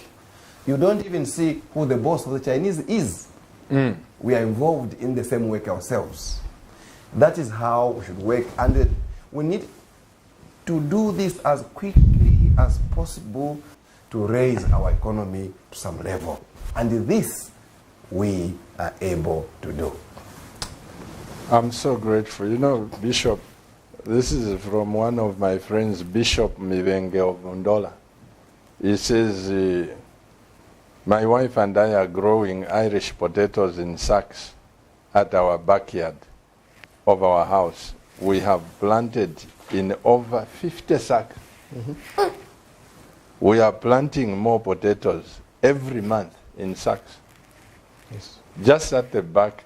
So from one sack of maybe 25 kg, you can harvest a lot of Irish potatoes, right? Yes. And someone has to go and buy at the market. Somebody has to do. Anyway, I want to leave time, Engineer Chwala, for the people, you know, come on the TV, we chat with people. But I believe that tomorrow's conference, remember it's tomorrow, and we are starting at 8 hours. If you attend the Thursday conference, don't come back on Friday. If you choose to attend Friday, you can't come on Thursday. Why? These men, the 8 speakers, are covering topics that will blow your mind. The same topics they will teach on Thursday tomorrow are the same topics they are going to repeat on Friday. Why we put 2 days? It's because of COVID, social distancing. And remember to come with your mask. We don't want to be accused. But I can tell you that these men are loaded. Your life will never be the same. I must say, Engineer and Doc, for me, I don't know. Each time I sit down with a successful man, ask my wife, when I hear this is the owner of this, this is the owner of this, the first thing I'm asking is, how did you become rich? I want to know, because I've been inspired. I have met people, doctor, in America, heavily qualified, but they had no jobs. And from suffering, today they are millionaires. That's why that's Bemba saying about Chwala. In Bemba we say, Ubuchushi, Wupamano. Yes. It is very true. If you haven't gone through suffering, if you haven't gone through certain things, sometimes, this is why abana bamayadiri mobakula nafimo, you know. They just know how to speak good English. But when it comes to creativity and all this, but I believe that tomorrow will be a game changer for every one of us. Mr. Director, please open the lines. and let's chat with the people of God out there. Remember, those of you who didn't manage to buy the tickets, and I know the phone was rejecting some of you, and some people said we'll come and buy at the door. Please hurry, and 8 hours you're at Government Complex. Somebody said, where is Government Complex? And I know, though I had my wife answering the question and directing them, but I could tell, though I didn't hear the voice, at you are kuchipatoy. Eva Shai Shiva. Eva Shai Shiva, where the Government Complex is. But in case you are spending a night at Intercity, especially you from Lundazi Chipata, the building opposite is the ZCCM house. But next to it, you just come out to the right, left, you see the Government House. But in case you are just from somewhere, just Kamwala, where there is that freedom statue there, the building you see for the government, we are in one of the big halls there. Please be there at 8 o'clock. May the Lord richly bless you. Give us the cause, and may God richly bless you. While we are waiting for the cause, Engineer Chwala, what can people expect tomorrow? Tomorrow we will touch on the commercial value of growing avocado, Hass avocado. As you know, it's a superfood, and it has many applications in the cosmetic industry. From avocado, you are able to make avocado oil, which you can use for cooking. And it's far better oil. And very rich. Very rich nutritionally. From avocado, we will share and show people that they can make their own soap. Tell me on those products you sent to me, Engineer, that oil, you make it yourself? Yes, even before we came to this program. You didn't import? No, we were making. It's a simple process that can transform lives, that they don't have to go to a shop and buy. Let's pick up this call, and when you see me on the phone, please, I am just writing. Hello, good evening. Hello, good evening. Yes, sir. Who are we speaking to? I'm Dr. Piri in Dola. Dr. who? Dr. Sam Piri in Dola. Dr. Sam Piri, please go ahead and speak to the nation. Number one, most impressed and keep it up. Number two, you know, Chisokone Market. Chisokone in Kitwe? Kitwe. Yes, sir. Chisokone Market. Yes, sir. Has a large turnover in it. It has a very large what? Turnover. Turnover. Has a very large business turnover. Yes, sir. Except that it is individualized, it is disjointed. And this is true of all the other markets that you can see in the country. But Chisokone market is one of the largest turnover markets here in this country. And you know, there are two ways of moving forward in the marketing system. Number one, people need to be informed that there is need to save every day. Those marketeers must develop a mentality of saving money every day, very little money at a time. And in the time that they are in the market, by the time that they are midway through their career at the market, and by the time they retire, you can imagine the kind of funding these people can generate. That is point number one. Point number two, they should realize that those activities, those business activities can be integrated. There can be lines of business operations The fish lines, for example, they're selling fish here, they are selling beans here, they are selling maize here, and so those activities need to be integrated. So at the moment, they are segmented, they are individualized.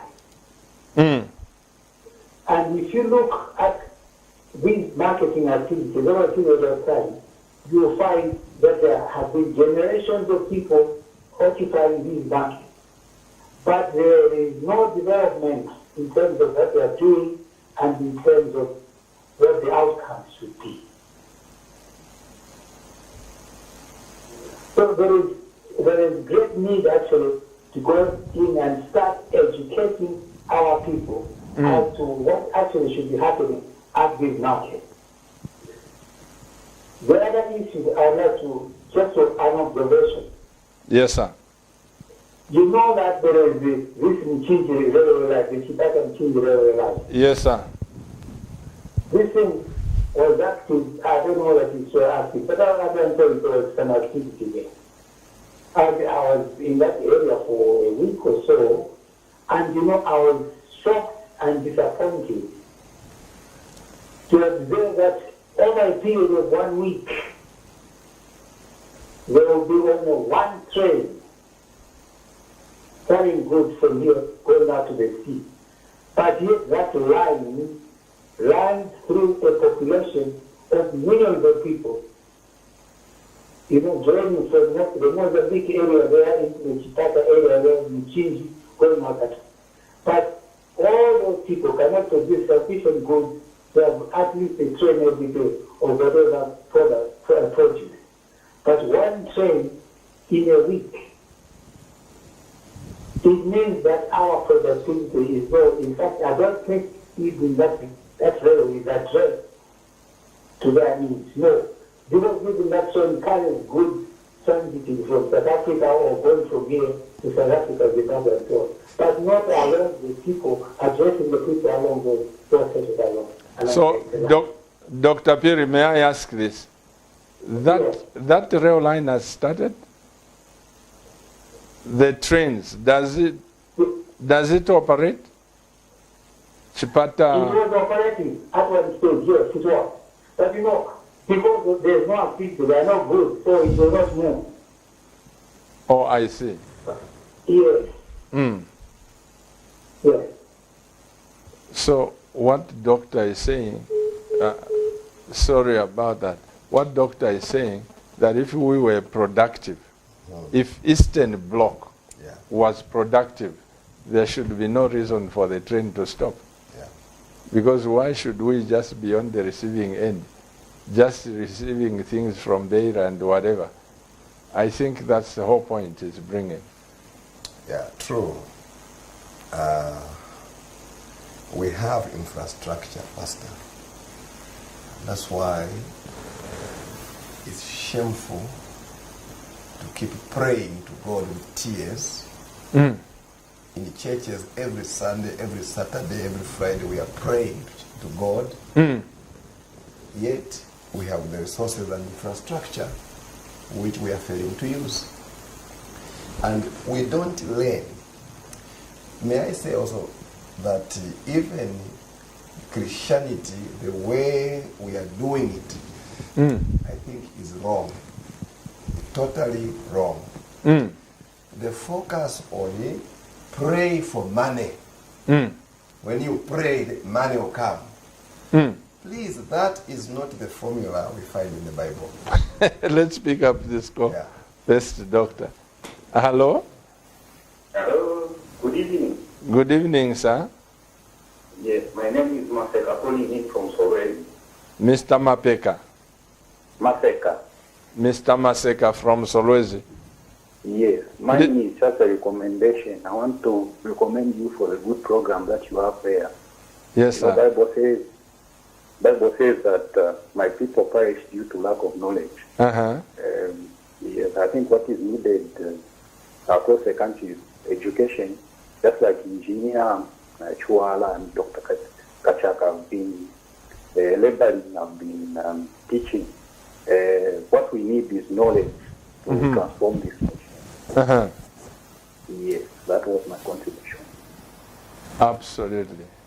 In fact, talking about knowledge, the Bible in Proverbs 4:7 says, wisdom is supreme. Wisdom is supreme. Therefore, get wisdom. Though it costs you all you have, get it. Wisdom. Yeah. Go to every length to get it. Be a lifelong learner in your chosen field. You become an expert and you appear like a middle finger because you are investing in knowledge. And we learn that from Solomon. You know, there is a story I tell, Doctor. This big plot we have here in Kablonga, we got it by the special grace of God because of Reverend Monroe Spencer and his dear wife, Bernice Spencer. They've gone to be with the Lord a long time ago. But that man, when they were, excuse me, when they were growing up as boys, his mother taught him to work hard. Let's pick up this. I'll share with you this story. Hello, good evening. Good evening, sir. Good evening to you. Yes, this is Timothy calling from Florida. Timothy, please go ahead and speak to the nation. Yes, I'm really glad to, first of all, greetings to the whole panels. Thank you. Yes, I'm really glad to give for this opportunity which has been given. Zambia, I think it is bleeding. It is what? It is bleeding. Oh, it's bleeding. Yes. What I see always on TV is people are dishing money throughout the country. I think money is not the solution. Yes, I think money is not the solution, but the solution is we need knowledge. A young person like me, I don't have access to reach the DC office. I don't have the access to have those fundings which they are giving. But what I want is, at the end of the day, what Khaybar achieved from this nation, what are my children going to achieve 5 years from now? I think the program I'm following it day by day. I don't know how to access. How I wish it is just a concept. How I wish if this program, you make it like it was going provincial, you make just a program to say this week we are in the Northwestern, that week we are in Northern, something like that, so that people at least can open their eyes. Because with this economy which is shaking day by day, we don't need money, but we need knowledge how to make money. There's this saying which they say, the only way you can make a child to succeed in life, teach them how to fish, not how to give them fish. I think this government has a lot, as you said, my pastor, to explain that people they can tell people how they can live their life. Now, Timothy, if we come to Solwezi, you tell me, then we will tell you when we are coming. Are you ready to pay 500? No problem. Unless we have many people. Okay, Timothy, we will come. These men you are seeing, they've been laboring to teach. Engineer, haven't you been in other provinces? Yes. Even Yes, I have. yeah, what we are just doing as CAMNET is to speed up, to tell you that this nation has people with knowledge who can transform this nation completely. So we take that, but we'll be coming to Kitwe, and you can be in Kitwe from Solwezi. There you come. We will plan to visit Solwezi and other places. But it's not to cut you short, sir.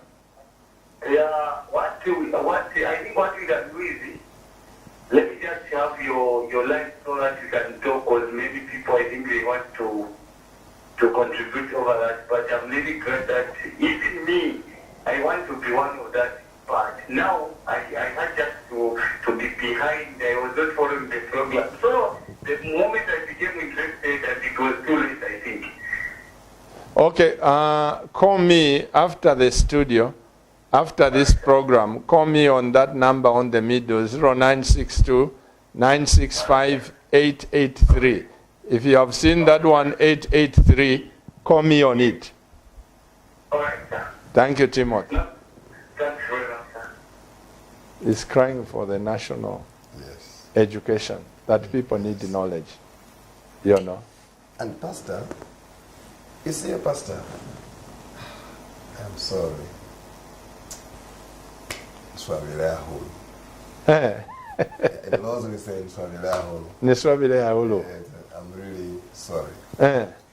You see, in terms of knowledge, we don't need the knowledge now to learn a degree in 4 years, to learn a diploma 3 years, 2 years. The type of knowledge he's talking about, Mr. Timothy, is this knowledge which empowers you to grow as avocado. That's right. This knowledge which empowers you how to grow fish, and you are productive and you are running your life. Or to keep village chicken. Knowledge to keep village chicken, how to grow maize, how to grow carrots. Me, I teach how to grow carrots. Let's pick up this call. Hello. Hello. Good evening, sir. Good evening. How are you? We are permanently blessed and highly favored by God. And yourself? Okay, we are okay. I'm calling from Katete, Eastern Province. From Katete, what's your name, sir? Mr. Abanda. Abanda Valichani Wove.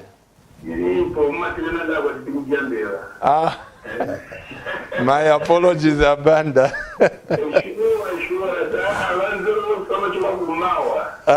My apologies. Yeah, Lavilani Tumvu Abanda.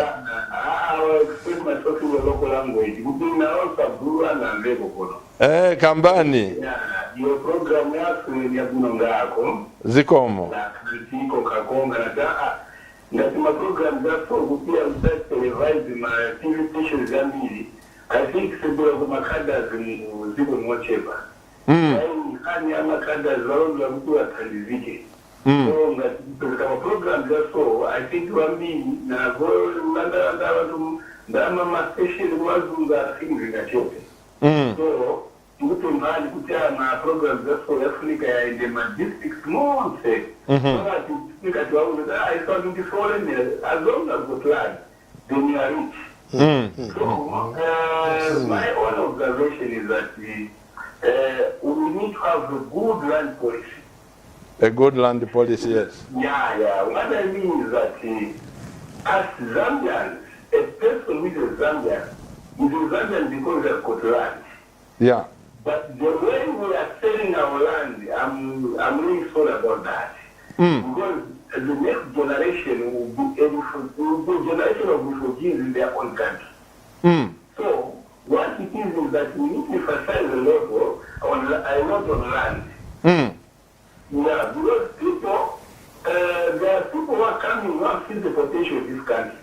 So they are clever, they are buying a lot of land at a very cheap price. Thereby, in future, our own children will fail to buy that land from these people who are coming as investors. So my own thinking, I was thinking that these investors who are coming, as a Zambian, I should own land, then an investor should just be a partner. Absolutely. So that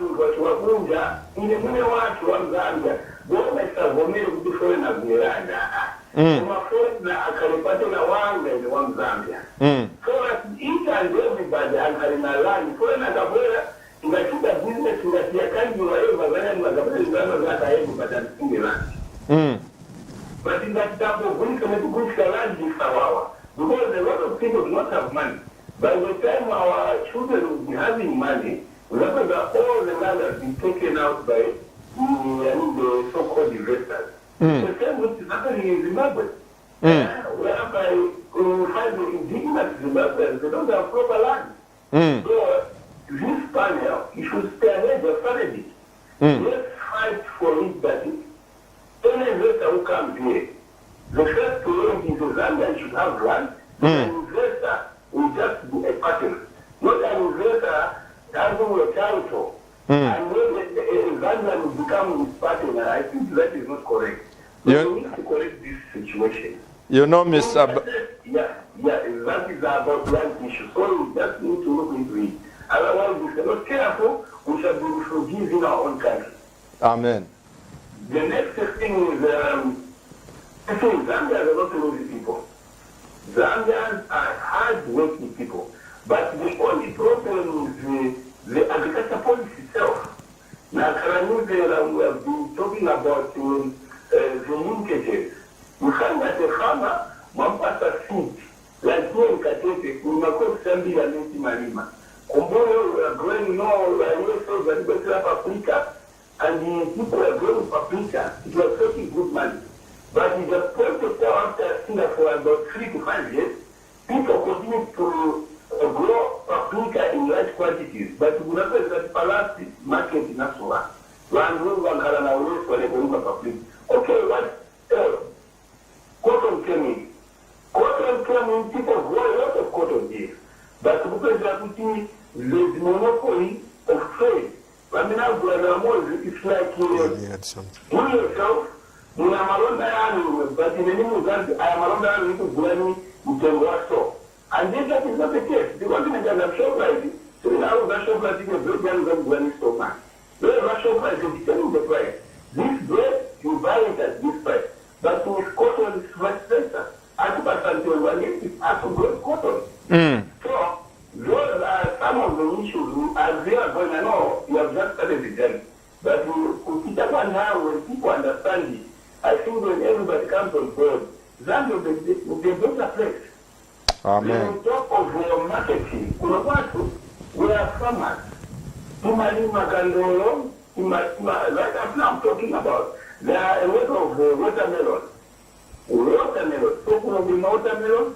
Kuli kandolo, kuli cotton, kuli chimanga, kuli soya beans, kuli sunflower, soya jamako, soya. But farmers were animals, but put up is a good market, it's a problem. So if you can put up a political areas like, okay, Katete, what is their major crop? What many machine? Oh, Katete, what many watermelons like kandolo na munis. You find market. Many countries like Congo, Angola, you just linkas. Or Katete with so much kind of even with Irish potatoes. The other people go Irish potatoes.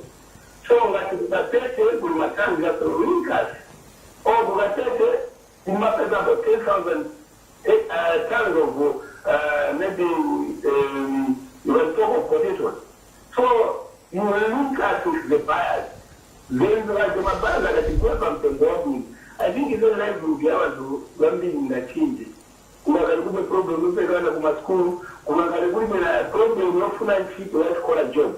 Because our wealth is in the land. Bali pote pamene mungaji akamunga nakapo chuma. So land is our wealth. Amen. So, shouldn't just surrender it anyhow. So please, in the panel, we need to appreciate what you are doing. I know it takes one person to lead a group. So when it's shown, continue reading that, we're not saying that the very good no, is otherwise cheat or good. No. I'm going to zero. I think that is the way we should go. Agree. Oh, sorry about that. But he has talked about cardinal things. Before I come to you, Engineer Chwala, one of the issues that I picked up and which is in my heart is the way we formulate policy in regards to the Zambians or the nationals. I must say that me personally, I still think some people, they go to parliament just for a pajaro. They don't even know why they go as members of parliament. Because these are the people who make laws. If the way they are debating Bill 10 is the way they can take the land policy and say we want to change and empower a Zambian, we can be different. Yeah. But you see, because butane favors others, it doesn't favor others, so they are protecting their interests. No butane.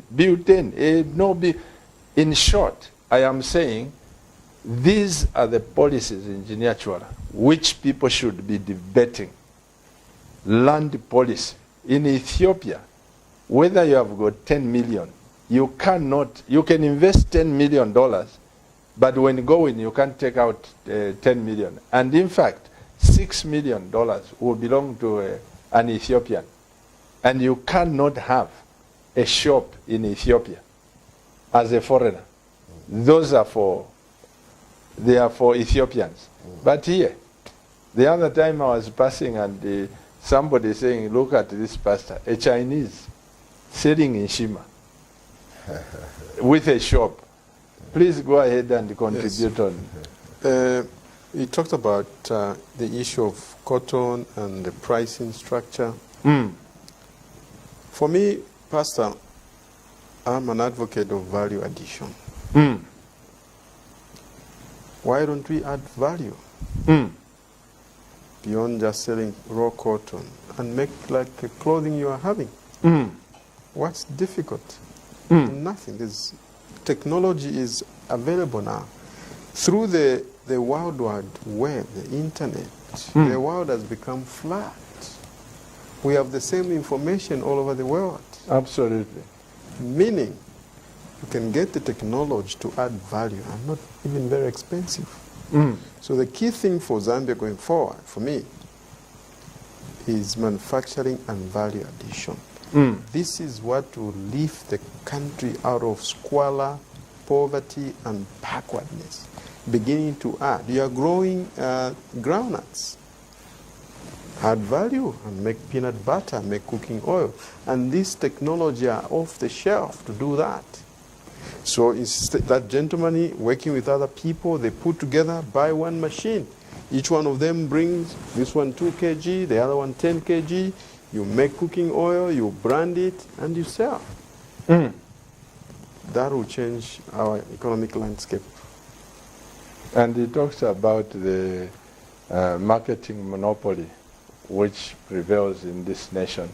I want to mention some companies, but we are just being dominated and dictated by foreign powers to say the cooking oil should be here. And when he talks about Zambia losing land to foreigners, Dr. Kachaka, at one time when I was growing up, in Madras, when we were living at Kabwata was just built. There were no Zambians of Asian origin in those places.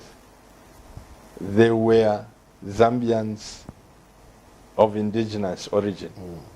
But today, Madras there has been bought out from Lisef, even before Lisef, from Hinduho there, coming all the way up to Kamwala Secondary School there. All that place is being taken off. That is, it's not that they don't have the right to buy, but I'm just saying how we Zambians can lose your own right and privilege when you start selling land. Because once somebody buys land legally and they have 99-year lease, how do you expect to dislodge them? Where will the Zambians be? You see, Pastor, if you go to China, if you go today to India, it is almost impossible to go and set up a company there. It is only locals who are allowed to set up institutions or companies there to operate businesses. And still, waste is still land. You cannot buy even a single acre of land in China if you are a foreigner. Even houses, I'm told, my nephew and some people who were there at school, a foreigner cannot buy a flat. Even if you have money, you can't buy a house in China. No. Because land is you. You are land. God gave Abraham land first.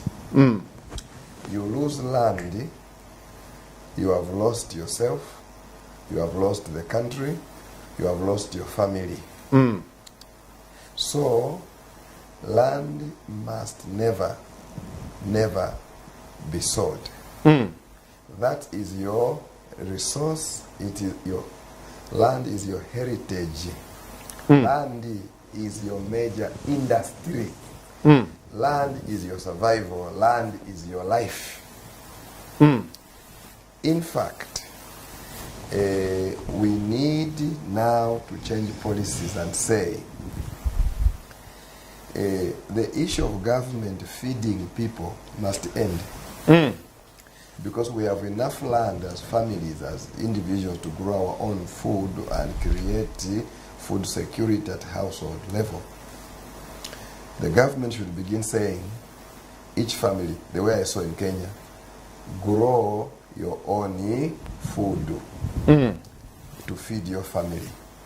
If we focus on that, we will have the food security. The issue of us being a consumer, we are thinking only of consuming and not producing. That is a slave mentality.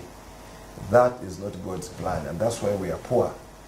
So even the production we are talking about here is not only the production at national level by the government.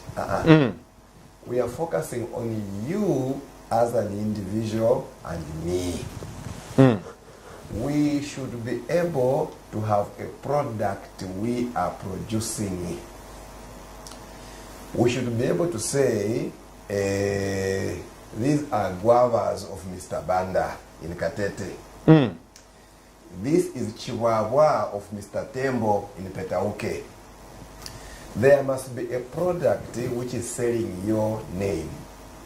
So if each one of us is going to focus on production, make something, produce something, I can assure you nobody will sing about unemployment and poverty in Zambia, nobody. But the other issue, I agree with you, Dr. Kachaka. The other issue, engineer, that Mr. Banda talked about, and again, this goes to policymakers. He talked about people growing paprika in numbers, and paprika is expensive. But there are no markets. No, markets are there. No, I'm talking from Katete, what he said. That they would grow and grow and grow. People are not buying. How do we open up the market for crops like that? The issue is to invest in knowledge. Are you telling me the world has stopped eating paprika? No, it's on demand. Yes. Look for knowledge. Look for networking. Ask the question, what else must I do? The problem is selling raw things. You must begin to add value. To paprika? Yes. Because when you pound it, you dry it. Paprika is very expensive in supermarkets. And what it does, you give it a longer shelf life. So that you don't have to sell the fresh one now and now. No. So buy a machine. Yeah, and these are simple things that are available in the country, so that you process it, you pound it, and then you put in a packaging, you put a label. That is a game changer. You do two things. Number one, you determine the price. Number two, it gives you time. It's like selling fresh tomatoes. Like now, the prices have come down because there's plenty of it. But if only most tomato farmers learned to add value, convert it into a sauce, into a puree, and add several other things, and also maybe solar drying it and pounding it, can be stored in a nice package that will have life for more than 12 months. It changes the equation. May the Lord help us. Dr. Kachaka and Engineer Chwala, I want you to say your last words tomorrow. I know we have to wake up early at 8 o'clock. You people have to educate this nation. And all of you church members, you know my story. All of you church members, you've got to buy the ticket. You've got to be at this conference tomorrow and Friday. My wife and I will be on the lookout. Remember, you were born for greatness. There is no way we can keep on praying for money, money, money when God has given you the grace to make money. Your last words, Doc. Thank you so much. At independence, we had few educated people with degrees or diplomas. And they did wonders, and the economy was growing. Today, we have a lot of Zambians educated, a lot of degrees, a lot of PhD holders, a lot of professors, but the economy is sinking. So, I question the type of education. Yeah, are we educated or schooled only? Because education, if I'm educated in a particular area, it means that I should be a producer of a product in the area I'm educated in. The product should be on the market in the area I'm educated in. That is what I call education. Today, we have plenty of professors without value. Plenty of PhD holders without value. Why? They don't have a product. They can't even offer a service. Because a professor, a PhD holder, is an industry himself or herself. You are an industry. You are an employer as a professor, employing several people in your area of expertise as PhD holder, as degree holder.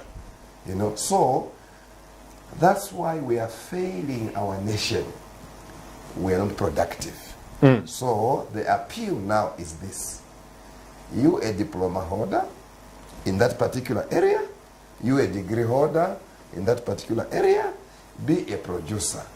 There should be a product where your name, your brand, your image is attached on the market. If we did that only, all of us with degrees, diplomas, if we did that, there will be a lot of employment in Zambia and the poverty will disappear. Amen. So we urge you to come tomorrow.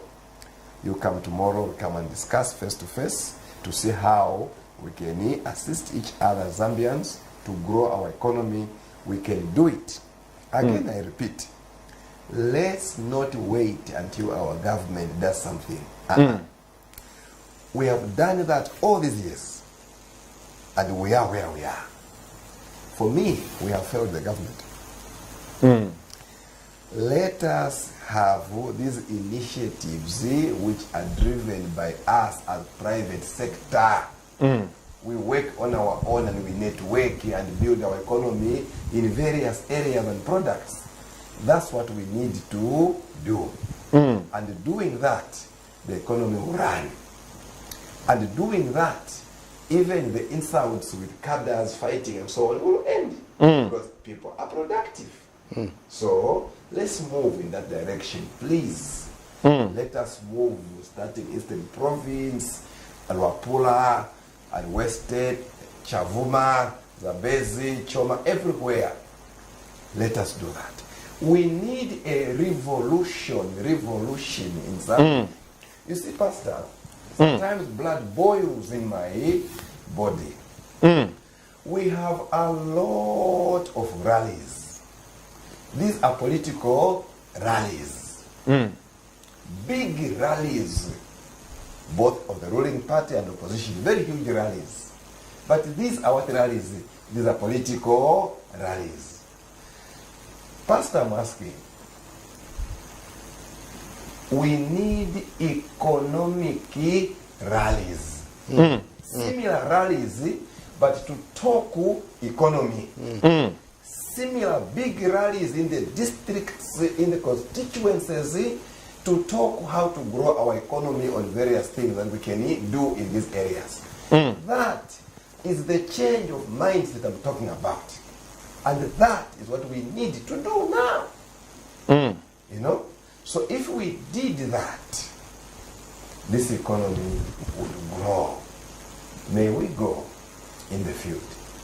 May we get organized at each level, at all the levels, the whole country, to teach ourselves, to share knowledge, to empower ourselves as citizens. That we can do. We have several expertise in the country in every area. We need also our government to assist us so that we, as we bring these various expertise, the government assists us with a bit of logistics here and there, and we draw a plan how we can go in the compounds, go in the community, go in every province to empower ourselves, our citizens. That is what we need to do. Amen. Pastor, thank you because of the vision the Lord has given you. Zambia, I am seeing a new Zambia emerging. That's right. I am seeing a new Zambia emerging, a Zambia which will be prosperous and envy of nations. That is what I'm saying. The crusade has begun. Join the crusade. What a wonderful word. Economical crusade. Yes. And I'm an evangelist, you know, so I understand what crusade means. Yes, yes. Engineer Chwala. Tomorrow we'll share, or now we can unlock the potential that is entrapped in this country by raising a generation of generational thinkers. Amen. People who don't think about a now, but who plant trees that they will know will mature 150 years from today. Those are the kind of people you're looking for.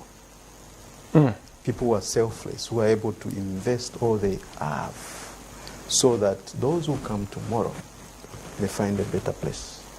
And the time for Zambia to act in that fashion has come. That we begin to invest today, thinking beyond 100 years, not 5 years. We need to change that 5-year plan we have for our country. No. We need to have a plan that spans a century. That's what our friends do. And it will only happen when you raise up an army of generational thinkers who are prepared to wait for a pine tree to mature in 20 years. Come on now. That's what we are looking for. So come and listen to many experts on these matters, and we think that we'll have profitable time to engage and network and begin to form crusader, a group of crusaders who take this thing in their hands and say, our time has come for Zambia. Absolutely. I submit. Tomorrow, don't forget to share that story, Engineer Chwala, of the Luansha farmer who also drilled you. That story touched my heart, that Zambia can plant itself around the world in that field. And may God bless you.